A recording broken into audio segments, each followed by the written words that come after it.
যে শিৱসাগৰত সাম্প্ৰদায়িক সংঘৰ্ষ লগোৱা মানুহটোৰ নাম শৃংখল চলিহা।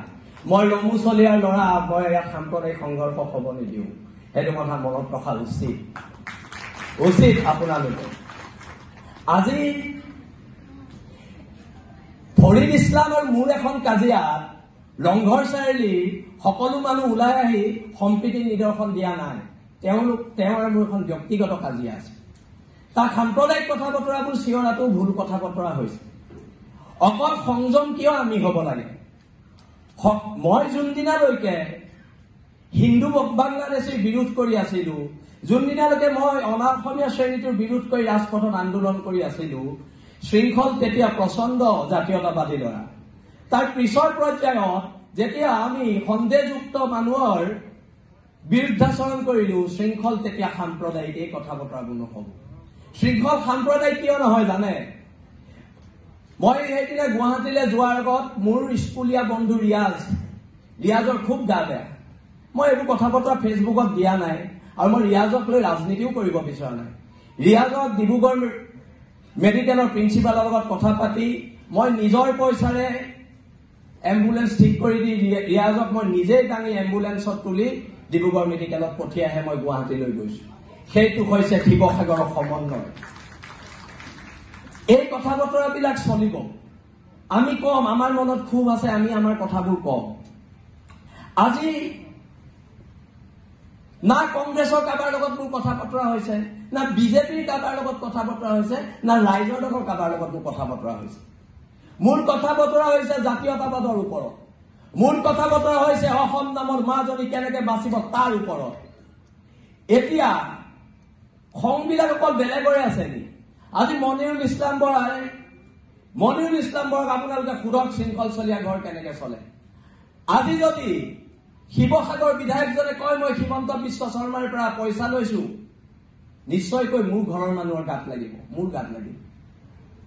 শৃংখলে আজি এতিয়া কৈছে, শৃংখলে শিৱসাগৰত হিমন্ত বিশ্বৰ পৰা পইচা লৈ অসমৰ ইতিহাসৰ আটাইতকৈ কলংকিত মানুহজনক MLA বনাব লাগিছে।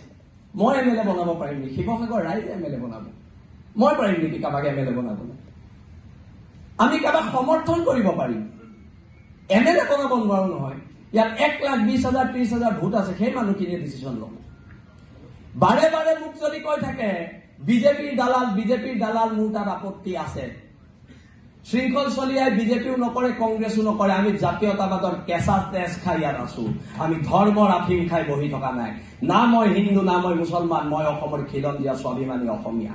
সেইটো কথা সকলোৱে মনত ৰখা উচিত, যিসকলে আমাক এই ধৰণৰ কথা বতৰাবোৰ কৈ আছে। আজি প্ৰত্যেকটো ক্ষেত্ৰতে আজি এটা অভিযোগ আনিছে শিৱসাগৰ বিধায়কে যে শৃংখলে হিমন্ত বিশ্ব শৰ্মাৰ পৰা পইচা লৈ শিৱসাগৰত হিন্দু মুছলিম লগাবলৈ চেষ্টা কৰিছে। এনেধৰণৰ কথা বতৰাবিলাক গৰিহণাৰ যোগ্য হয় নে নহয়, ইয়াত বহি থকা ৰাইজে বিচাৰ কৰিব। মই বিচাৰ নকৰো, এইটো আপোনালোকে বিচাৰ কৰিব।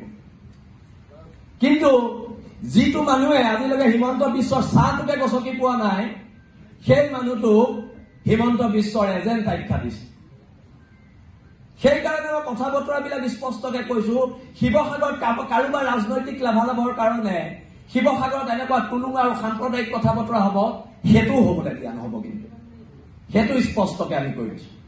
কোনোবা MLA হ'ব, কোনোবা মন্ত্ৰী হ'ব, আৰু তাৰ কাৰণে এনেকুৱা ধৰণৰ কথা বতৰাবিলাক ইয়াত কৈ থাকিব, হ'ব জানো?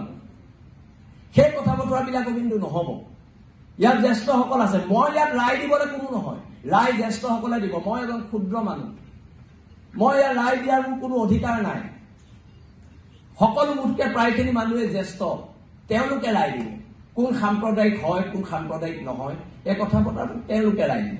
আজি যদি বাংলাদেশী খেদিবলৈ যাওঁতে, সন্দেহযুক্ত মানুহখিনিক খেদিবলৈ যাওঁতে এজন মানুহে থিয় হৈ কয় মই নিদিওঁ ইয়াৰ পৰা যাবলৈ, বাংলাদেশী হলেও থাকিব লাগিব, তেতিয়া সম্প্ৰীতিবিলাক কোনে নষ্ট কৰিছে? সম্প্ৰীতিবোৰ তেতিয়া কোনে নষ্ট কৰিছে? এই প্ৰশ্নবোৰতো উত্থাপন হ'ব লাগিব। এই প্ৰশ্নবিলাক কিয় উত্থাপন হোৱা নাই? বাৰে বাৰে আমাক কৈ আছে আমি শিৱসাগৰত হিন্দু মুছলমানৰ কাজিয়াৰ এক পৰিৱেশ সৃষ্টি কৰিছো। আমিতো এনেকুৱা পৰিৱেশ দেখা নাই শিৱসাগৰত।